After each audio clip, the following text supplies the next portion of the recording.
Presidente, eu quero, em primeiro lugar, cumprimentar, Vossa Excelência, dizer que conseguimos as assinaturas que tínhamos apresentado pelo Partido dos Trabalhadores e também pela minoria.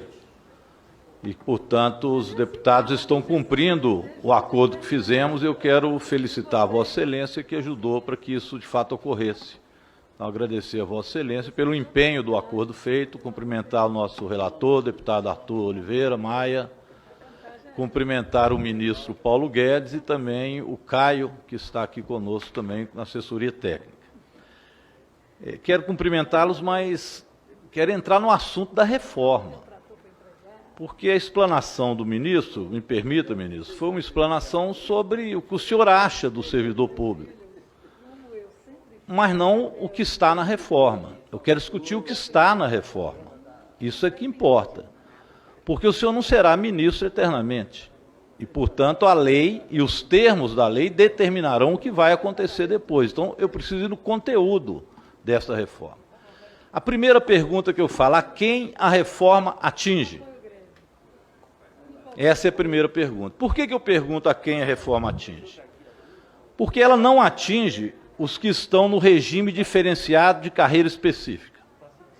Espero que o senhor tenha lido a PEC. Ela não atinge os que estão em regime diferenciado, que são carreira específica, ou seja, os membros dos poderes. Esses não são tocados na PEC que o senhor enviou para cá. Esses são os setores que mais ganham do servidor público. Eles não estão na PEC.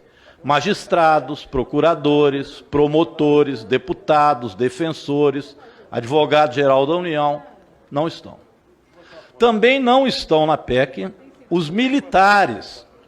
Os militares são esses que, segundo levantamento do próprio Ministério da Economia, em 2020, a União desembolsou 19,3 bilhões para dependentes de militares. Senhor ministro, o senhor não colocou esses militares na PEC, que são os que têm, aí sim, o que vocês chamam de gasto maior.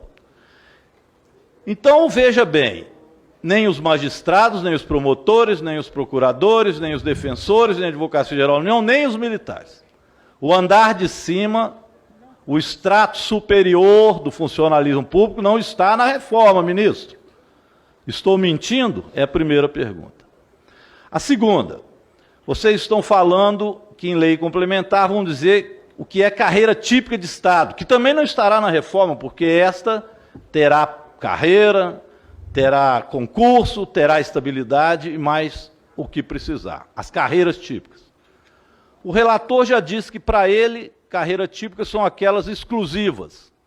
E exclusiva para ele é os que trabalham em polícia militar, que já não está na PEC, delegados, fiscais. Então, mais uma vez, a parte de cima não está na PEC. A pergunta, é isso mesmo, ministro, que o senhor queria? Retirar toda a camada e o extrato superior dos servidores dessa proposta de emenda constitucional? Ou eu estou mentindo que isto esteja na PEC? Não está. Será incluída? O ministro vai mandar para cá uma outra emenda anexada a essa para incluir o andar de cima? Ou vão ficar apenas o andar de baixo? O andar de baixo está na PEC. Quem é o andar de baixo? 57% dos servidores públicos são dos serviços municipais. Os servidores municipais estão na PEC. Os servidores estaduais, em torno de 33%. Os servidores federais, em torno de 10%. Destes que estão nos municípios e nos estados, a imensa maioria, ministro, são trabalhadores da educação, trabalhadores da saúde. São a imensa maioria. Deve chegar o quê? O Caio deve saber de cor. 60%, 70% dos servidores são da saúde e educação. Em torno disso. Estes estão na PEC. Esses estão. O setor de educação, de saúde, o andar de baixo. Aqueles que recebem até 2,5 salários mínimos estão na PEC, que Vossa Excelência, junto com o presidente Jair Bolsonaro, enviou para cá. E serão atingidos. Ah, não serão atingidos esses, serão só os futuros. Eu vou chegar depois, se esses também não estão, porque estão também. Mas o fato é que aqui na leitura da PEC, o andar de cima foi retirado e ficou o andar de baixo. Então, deputado Paulo Teixeira, se nós aprovarmos essa PEC, nós estaremos incluindo aqui os servidores que ganham até 2 salários mínimos, 2 salários mínimos e meio. Mas os demais não entrarão. Eles já estão livres. O ministro já os livrou, ele pegou apenas os Barnabés. Por que só os Barnabés têm que ser atingidos? Essa é a primeira questão que eu queria levantar. Repito que os militares não estão. Inclusive, lembro que 19,3 bilhões a União gastou, segundo dados do Ministério da Economia, com dependentes de militares. É muito dinheiro. Fora a reforma da Previdência, que vocês também deram um jeito de retirá-los. É isso mesmo? É para entrar só esse andar de baixo? É a primeira pergunta. Eu queria completar essa pergunta dizendo o seguinte. Ontem a Associação dos Magistrados Brasileiros nos deu aqui alguns dados que são importantes. O Brasil tem 12,5% da população empregada no serviço público. O senhor vem aqui e insinua que nós temos muito servidor público. Mas o Brasil tem 12,5%, a Espanha, eu vou falar dos países capitalistas, viu, não os sociais-democratas. Senão você vai dizer, eles são socialistas, são malucos, são esquerdistas, acham até que a terra não é plana. Não, eu estou falando dos capitalistas. A Espanha tem 15,3%, o Reino Unido 16%, os Estados Unidos têm 15,2% de servidores públicos, comparado à sua população, e a França 21,9%. A França tem lá um viés mais social-democrata.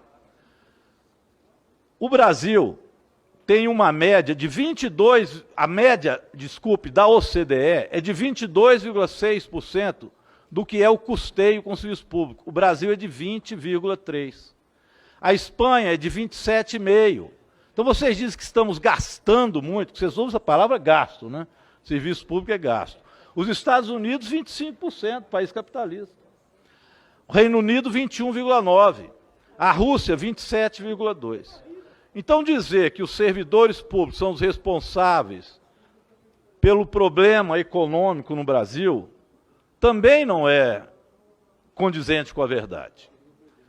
Segundo, senhor ministro, eu queria perguntar ao senhor, esta emenda constitucional, a PEC, pode não ser o que o senhor deseja, o que o senhor quer, porque o discurso que o senhor faz é outro. Mas se o senhor ler bem a PEC, o senhor vai ver que ela destrói o serviço público mesmo. E eu digo por quê e mostro, a não ser que vocês revoguem o que mandaram. Ministro, olha o artigo 37A. Eu vou ler. A União, os estados, o Distrito Federal e os municípios poderão, na forma da lei, firmar instrumentos de cooperação com órgãos e entidades públicos e privados. Aqui não são privados sem fins lucrativos, não, deputada Érica Cocai. São qualquer empresa privada, para execução do serviço público. Então, qualquer empresa privada poderá fazer um convênio de cooperação e prestar serviço público, que está escrito aqui na PEC. Inclusive com compartilhamento de estrutura física. Pode-se pegar uma escola e compartilhar essa escola pública com a entidade privada que vai prestar o serviço.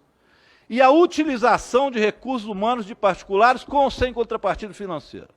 Isso é, e depois isso será regulamentado em lei ordinária, deputado Biro Pindaré, em lei ordinária, que pode ser, por exemplo, uma medida provisória que venha do governo Bolsonaro e que diga, as empresas particulares receberão esses recursos, que são recursos do Fundeb, que irão na veia da escola particular, da empresa particular, ou do hospital particular, porque serve também para o SUS. E a partir daí, eles vão prestar o serviço, e depois, se o lucro for pequeno, a medida provisória poderá dizer a lei ordinária, que poderão, inclusive, cobrar mensalidades, como o ministro já insinuou, cobrar mensalidades de universidades, Vossa Excelência já disse isso, já insinuou que isso é uma hipótese, ou o próprio SUS, ao invés de ser um serviço único de saúde exclusivamente gratuito, poderá cobrar também por alguma prestação de serviço. Isso poderá vir na medida provisória que virá depois, ou lei ordinária. Esse é o artigo 37A. Ele é claro, ele é a privatização da prestação de serviço público no Brasil. Talvez o ministro esteja com saudades do Chile e do Pinochet. Porque lá é assim.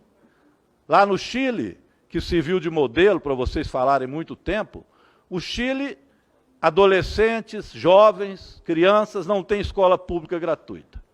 Tem, às vezes, voucher, mas não tem escola pública gratuita. Também, as famílias não têm o Serviço Único de Saúde.